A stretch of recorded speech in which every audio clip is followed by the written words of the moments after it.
war has now intensified into one of the most volatile crises in the Middle East in recent years. Iran has launched ballistic missiles and drones targeting Israeli cities as well as US military installations across the Gulf region. Let's now go across to CNBC's Dan Murphy for all the latest updates. Dan, tell us more about the recent turn of events today. Good morning to you from Dubai. Well, the most important, most critical piece of information we have for you right now is that the UAE has continued to come under Iranian missile and drone attacks today. In the early hours of this morning, residents here received emergency alerts on their phones as the Iranians continued to target critical infrastructure on the ground, in particular energy infrastructure. And in the last 24 hours, we have now seen 2 drone attacks on the Fujairah oil industrial zone. This is one of the UAE's most important oil facilities. What we've seen there is a fire being contained, authorities saying no one has been injured. But what this ultimately shows is that the Iranians are still seeking to target critical infrastructure and in particular disrupt energy flows as well.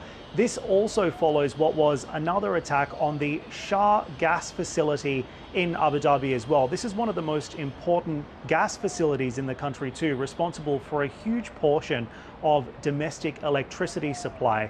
We have also learned that a fire there is being managed. Again, officials say no one has been injured, but of course this is a real concern for the UAE, which is continuing to come under attack here.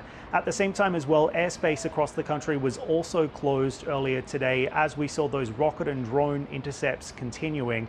What we also know is that airlines like British Airways, for example, have now cancelled flights in and out of Dubai until June, and the large international carriers are also avoiding airspace here because of the volatile backdrop that continues to impact their operations.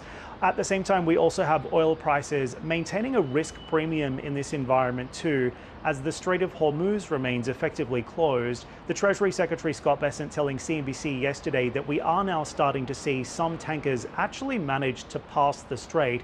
Iranian tankers first and foremost, but Indian tankers as well.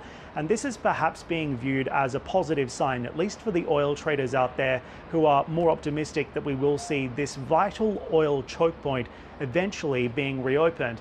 However, the president's call for a coalition here inside Hormuz, that is bringing international allies on board to guarantee the safety and security of those ships as they pass through the strait, appears to have fallen on deaf ears here.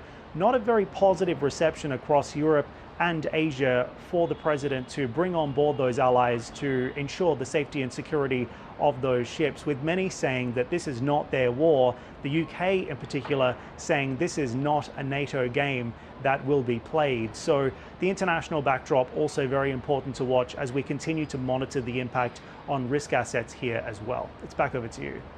Dan, thank you for that update there live from Dubai for the latest developments taking place in West Asia. Now moving on, speaking to reporters at the